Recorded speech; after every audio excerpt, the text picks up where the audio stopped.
We're back on the air. This is Radio Entrepreneurs, and my name is Jeffrey Davis. We're heard right across the world on the World Wide Web, and thanks to my executive producer, Alex. Our next guest, first-timer. Let me get my glasses on. I apologize. Oh, that's easy. John Finnegan of the law firm Tarlow, Hart, and Rodgers. Welcome, John. Great to meet you. Yeah, nice to be here. Thank you. What are we talking about today?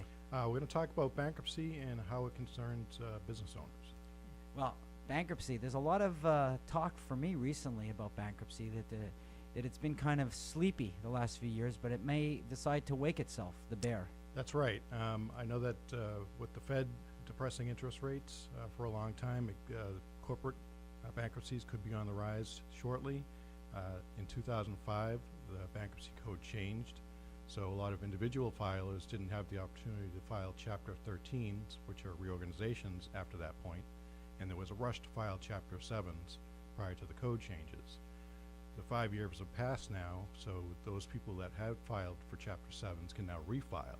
So we may see an influx of new Chapter 7 filings by individuals as well. Okay, can you just unravel what you said to me so I can understand it in lay terms? Certainly. So let's break down the different chapters of the code. This is for Alex, of course. Initial matter, absolutely.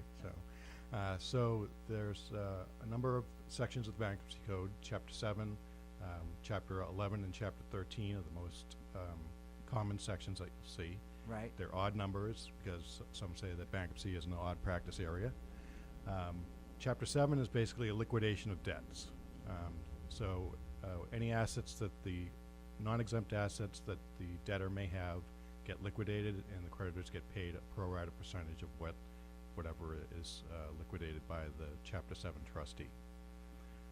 Chapter 11 case is a reorganization for business owners and also for individuals over a certain dollar amount of secured debt.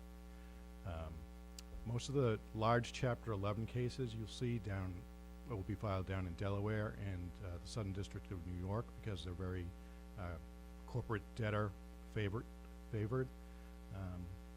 But we do see a number of Chapter 11 filings in Massachusetts for those corporations that are based here, so something to be aware of. And finally, Chapter 13s are reorganizations for individuals.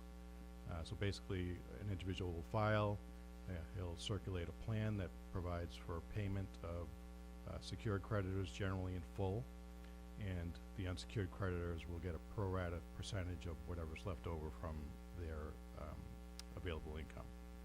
Has there been a difference in the numbers? Do they tend to trend different over the last, let's say, 5 to 7 years since the crash?